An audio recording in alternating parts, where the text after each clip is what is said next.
ഇന്ന് നമ്മൾ കുട്ടികളുടെയൊക്കെ സ്പെഷ്യൽ ആയിട്ടുള്ള സ്പൈറൽ പൊട്ടറ്റോസാണ് തയ്യാറാക്കുന്നത്. നമ്മൾ പുറത്ത് പോയിട്ട് വാങ്ങി കഴിക്കുന്ന സ്പൈറൽ പൊട്ടറ്റോസ് ഉണ്ടല്ലോ, അതായത് ടൊർണാഡോ പൊട്ടറ്റോസ് നമുക്ക് വീട്ടിൽ തന്നെ സിമ്പിളായിട്ട് അതിൻ്റെ കട്ടറോ അതോ മെഷീനോ ഒന്നും ഇല്ലാതെ തന്നെ തയ്യാറാക്കി എടുക്കാൻ വേണ്ടിയിട്ട് പറ്റും. അപ്പോൾ ഞാൻ ഇന്ന് രണ്ട് രീതിയിൽ കത്തി വെച്ചിട്ട് തന്നെ സ്പൈറൽ പൊട്ടറ്റോസ് കട്ട് ചെയ്യുന്നത് കാണിക്കുന്നുണ്ട്. രണ്ടും ഡിഫറെൻ്റ് ആയിട്ടുള്ള മെത്തേഡാണ്. അപ്പോൾ നിങ്ങൾക്ക് ഏതാണോ ഈസി അത് ചൂസ് ചെയ്യാം. അപ്പോൾ സ്പൈറൽ പൊട്ടറ്റോസ് റെഡിയാക്കാൻ വേണ്ടിയിട്ട് ഞാനിപ്പോൾ ഇവിടെ കുറച്ച് പൊട്ടറ്റോസ് എടുത്തിട്ടുണ്ട്. പിന്നെ നല്ല മൂർച്ചയുള്ള കത്തി കൂടെ വേണം. അപ്പോൾ പൊട്ടറ്റോസ് എടുക്കുന്ന സമയത്ത് ഇതുപോലെ ചെറിയ സൈസിലുള്ള പൊട്ടറ്റോസ് എടുക്കുകയാണെങ്കിൽ നമുക്ക് കട്ട് ചെയ്യാനും എളുപ്പമായിരിക്കും. പിന്നെ ഉണ്ടാക്കി കഴിഞ്ഞാൽ കാണാനൊരു ഭംഗിയുണ്ടാവും. പിന്നെ വേണ്ടത് നമുക്ക് ബാർബിക്യൂ സ്റ്റിക്സ് ആണ്. ഞാനിപ്പോൾ ഇവിടെ ഈ ഒരു സൈസിലുള്ള ബാർബിക്യൂ സ്റ്റിക്സ് എടുത്തിട്ടുണ്ട്. അപ്പോൾ ആദ്യം തന്നെ പൊട്ടറ്റോസൊക്കെ നമ്മൾ നന്നായിട്ട് കഴുകി വൃത്തിയാക്കുക. ഞാനിപ്പോൾ തൊലിയൊന്നും കളയുന്നില്ല, നിങ്ങൾക്ക് വേണമെന്നുണ്ടെങ്കിൽ തൊലി കളയാം. എന്നിട്ട് ഈ ബാർബിക്യൂ സ്റ്റിക്സ് അതിൻ്റെ നടുവിലൂടെ ഒന്ന് കുത്തിയിട്ട് കയറ്റി കൊടുക്കുകയാണ്. ഇനിയിപ്പം നമ്മുടെ പൊട്ടറ്റോസിൻ്റെ ഒരറ്റത്ത് നിന്ന് നമ്മളിതിങ്ങനെ കട്ട് ചെയ്യാൻ തുടങ്ങിയാണ്. അപ്പോൾ കട്ട് ചെയ്യുന്ന സമയത്ത് കട്ട് ചെയ്യുന്നതിനനുസരിച്ചിട്ട് നമ്മൾ ഈ പൊട്ടറ്റോസ് ഇങ്ങനെ തിരിച്ചുകൊണ്ടേ ഇരിക്കണം. അപ്പോൾ പിന്നെ ഒരു കാര്യം ശ്രദ്ധിക്കേണ്ടത്, കട്ട് ചെയ്യുമ്പോൾ നമ്മുടെ കത്തി ആ ബാർബിക്യൂ സ്റ്റിക്കിനെ ടച്ച് ചെയ്യുന്ന വിധത്തിൽ വേണം നമ്മൾ ഇങ്ങനെ കട്ട് ചെയ്തിട്ട് ഇതിങ്ങനെ ചുറ്റിക്കാൻ വേണ്ടിയിട്ട്. അപ്പോൾ ഇതുപോലെ വേണം നമ്മൾ കട്ട് ചെയ്തെടുക്കാൻ വേണ്ടിയിട്ട്. നിങ്ങൾക്ക് കാണിക്കാൻ വേണ്ടിയിട്ട് ഞാൻ ക്യാമറ കുറച്ചുകൂടെ ഒന്ന് സൂം ചെയ്ത് വെച്ചിട്ടുണ്ട്. അപ്പം ഇത്തിരി സ്പേസ് വിട്ടിട്ട് വേണം നമ്മളിങ്ങനെ ഇതിങ്ങനെ കട്ട് ചെയ്തുകൊണ്ട് വരാൻ വേണ്ടിയിട്ട്. പിന്നെ ഒരുപാട് നേരിയ സ്ലൈസ് വേണമെന്നൊന്നുമില്ല, ഈ ഒരു സ്ലൈസിൽ കട്ട് ചെയ്തെടുത്താൽ മതി. പിന്നെ ആദ്യം ഒരെണ്ണമൊക്കെ നമ്മൾ മുറിക്കുന്ന സമയത്ത് ഇത്തിരി ബുദ്ധിമുട്ടായിട്ട് തോന്നും. പിന്നെ ഇടയ്ക്ക് വെച്ചിട്ട് പൊട്ടറ്റോ ഇങ്ങനെ മുറിഞ്ഞു പോകാനൊക്കെ ചാൻസ് ഉണ്ട്. പിന്നെ നമ്മൾ അടുത്തത് ചെയ്യുമ്പോൾ നമുക്കൊരു ഐഡിയ കിട്ടുമല്ലോ. അപ്പം പിന്നെ അടുത്തതൊക്കെ നമുക്ക് എളുപ്പത്തിൽ ചെയ്യാൻ പറ്റും. അപ്പോൾ ഒരെണ്ണം ഞാനിപ്പോൾ കട്ട് ചെയ്തെടുത്തിട്ടുണ്ട്. ഇനിയിപ്പോൾ ഒരു പണിയുമില്ല, നമ്മൾ പതുക്കെ ഇതൊന്ന് ഇങ്ങനെ താഴോട്ടേക്ക് വലിച്ചിട്ട് ഒന്ന് വിടിയിച്ചു കൊടുത്താൽ മതി. അപ്പോൾ ഇതാണ് ഒരു മെത്തേഡ്. ഇനി അടുത്ത ഒരു മെത്തേഡും കൂടെ ഞാൻ കാണിച്ചു തരാം എങ്ങനെയാണ് കട്ട് ചെയ്യേണ്ടതെന്നുള്ളത്. അതിന് വേണ്ടിയിട്ട് നമുക്ക് 2 കട്ടിംഗ് ബോർഡ് ആവശ്യമുണ്ട്. ഞാനിപ്പോൾ ഇവിടെ ഒരു വലിയ കട്ടിംഗ് ബോർഡും ഒരു ചെറിയ കട്ടിംഗ് ബോർഡ് എടുത്തിട്ടുണ്ട്. അപ്പോൾ ഈ ഒരു വലിയ കട്ടിംഗ് ബോർഡിൻ്റെ മേലെ ഈ ഒരു ചെറിയ കട്ടിംഗ് ബോർഡ് ഇങ്ങനെ വെച്ച് കൊടുക്കുകയാണ്. അപ്പം നമ്മൾ മേലെ വെക്കുന്ന കട്ടിംഗ് ബോർഡിന് ഈ ഒരു തിക്നെസ് വേണം കേട്ടോ. ഞാനിപ്പം ഒരു പൊട്ടറ്റോ എടുത്തിട്ട് അതിൻ്റെ നടുവിലൂടെ ഒരു ബാർബിക്യൂ സ്റ്റിക്ക് കയറ്റി കൊടുത്തിട്ടുണ്ട്. ഇനി ഞാൻ ഈ ബാർബിക്യൂ സ്റ്റിക്സ് ഒന്ന് ഊരിയെടുക്കുകയാണ്. ഇനി എന്ത് വേണമെന്ന് വെച്ചാൽ ഉരുളക്കിഴങ്ങ് നമ്മുടെ ഈ ഒരു കട്ടിംഗ് ബോർഡിന് ഇതുപോലെ ചേർത്ത് പിടിക്കുക.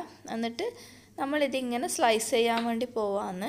അപ്പോൾ സ്ലൈസ് ചെയ്യുമ്പോൾ നമ്മുടെ കത്തിയുടെ ഫ്രണ്ട് പോർഷൻ മാത്രമേ നമ്മുടെ ഈ കട്ടിംഗ് ബോർഡിൽ ടച്ച് ചെയ്യാൻ പാടുള്ളൂ. ബാക്കിലുള്ള പോർഷന് കട്ടിംഗ് ബോർഡിൽ ടച്ച് ചെയ്യാൻ പാടില്ല. അപ്പോൾ ഞാൻ കാണിച്ചു തരാം. കണ്ടില്ല, ഉരുളക്കിഴങ്ങ് നമ്മുടെ പകുതി അതിൻ്റെ ഹാഫ് ഭാഗം മാത്രമേ നമ്മൾ സ്ലൈസ് ആയിട്ടുള്ളൂ, അടിഭാഗത്ത് ഒന്നും സംഭവിച്ചിട്ടില്ല. ഇനി എന്ത് വേണമെന്ന് വെച്ചാൽ ഉരുളക്കിഴങ്ങ് ഇതുപോലെ ഒന്ന് തിരിച്ചു വെക്കുക. എന്നിട്ട് നമ്മൾ ഇതൊന്നുകൂടെ സ്ലൈസ് ചെയ്യാൻ പോവാന്ന്. ഇനി സ്ലൈസ് ചെയ്യുന്ന സമയത്ത് നമ്മൾ ഒന്ന് സ്ലാൻഡ് ചെയ്തിട്ട്, അതായത് കത്തി ചെറുതായിട്ടൊന്ന് ചെരിച്ച് പിടിച്ചിട്ടാണ് സ്ലൈസ് ചെയ്യുന്നത്. അതായത് നേരത്തെ ചെയ്ത പോലെ തന്നെ ഫ്രണ്ട് പോർഷൻ മാത്രമേ നമ്മുടെ കട്ടിംഗ് ബോർഡിൽ ടച്ച് ചെയ്യാൻ പാടുള്ളൂ. അപ്പോൾ കത്തി ഒന്ന് ചെരിച്ച് പിടിച്ചിട്ട് കട്ട് ചെയ്ത് കൊടുക്കാം. അപ്പോൾ ആദ്യം നമ്മൾ സ്ട്രെയിറ്റ് ആയിട്ടാണ് കട്ട് ചെയ്തത്. ഇനിയിപ്പോൾ നമ്മൾ ഒന്നിങ്ങനെ ചെരിച്ച് പിടിച്ചിട്ടാണ് കട്ട് ചെയ്യുന്നത്.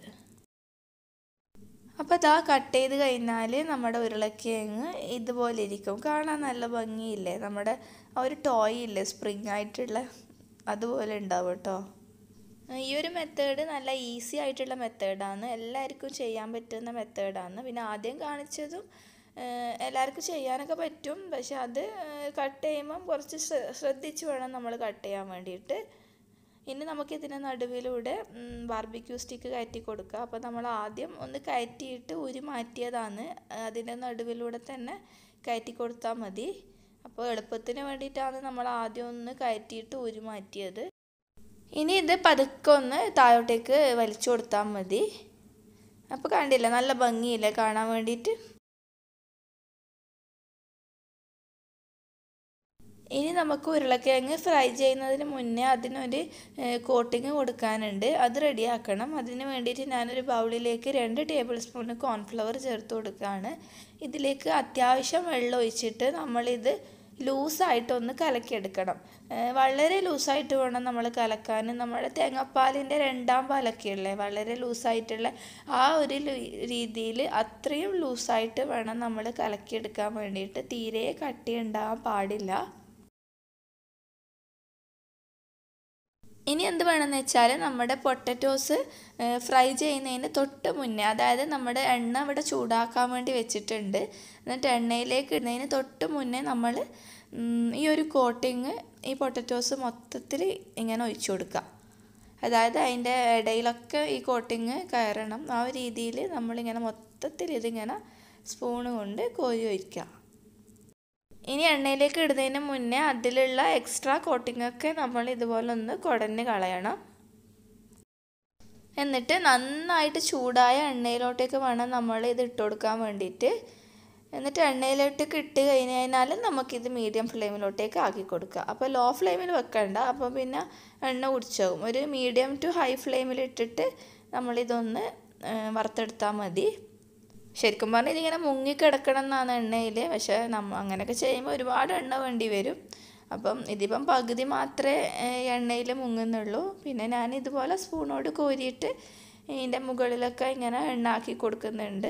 പിന്നെ നമ്മൾ ആ ഒരു കോൺഫ്ലവറിൻ്റെ കോട്ടിങ് കൊടുക്കുന്നത് എന്തിനാന്ന് വെച്ചാൽ നമ്മുടെ ഈ പൊട്ടറ്റോസ് എണ്ണയിലേക്ക് ഇട്ട് കഴിഞ്ഞാൽ ഒരു ബലം കിട്ടാൻ വേണ്ടിയിട്ടാണ്. ഇല്ലെങ്കിൽ നമ്മൾ എണ്ണയിലിട്ട് വേവിച്ച് കഴിയുമ്പോഴേക്കും ഒരു കൊന്ന പോലെ ആവും.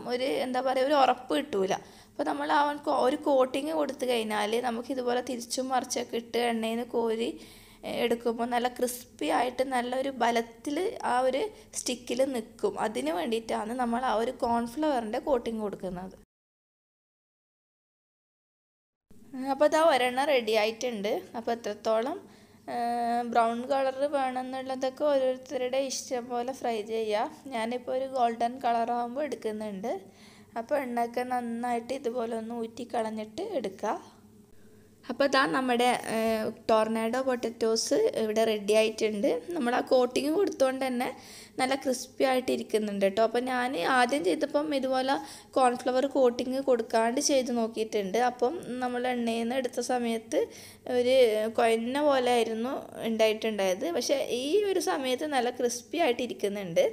അപ്പോൾ ഇനി വേണമെന്നുണ്ടെങ്കിൽ നിങ്ങൾ ഇഷ്ടമുള്ള ഫ്ലേവർ കൊടുക്കുക. അതായത് ചാറ്റ് മസാലയോ ചില്ലി പൗഡറോ ഒക്കെ സ്പ്രിങ്കിൾ ചെയ്യാം. പക്ഷെ ഇവിടെ മക്കൾക്ക് അതൊന്നും ശരിയാവില്ല. അവർക്ക് കെച്ചപ്പ് മയോണൈസ് അതൊക്കെയാണ് ഇഷ്ടം. അപ്പോൾ ഞാൻ അങ്ങനെയാണ് സെർവ് ചെയ്യുന്നത്. അപ്പം എല്ലാവരും ഒന്ന് ട്രൈ ചെയ്ത് നോക്കുക. നമ്മളിത് പുറത്ത് പോയിട്ടൊക്കെ പൈസ കൊടുത്ത് കഴിക്കുമ്പം 1 2 ഒക്കെ നമുക്ക് കൂടിയാൽ വാങ്ങിച്ച് കഴിക്കാം. അപ്പോൾ വീട്ടിലൊക്കെ നമുക്ക് റെഡിയാക്കുമ്പോൾ നമ്മളെ ഇഷ്ടത്തിനനുസരിച്ചിട്ട് നമുക്ക് ഇത് എത്ര വേണമെങ്കിലും ഉണ്ടാക്കാം. നമ്മളെ ഇഷ്ടമുള്ള ഫ്ലേവർ കൊടുക്കുക. അപ്പോൾ എല്ലാവരും ഒന്ന് ട്രൈ ചെയ്ത് നോക്കുക.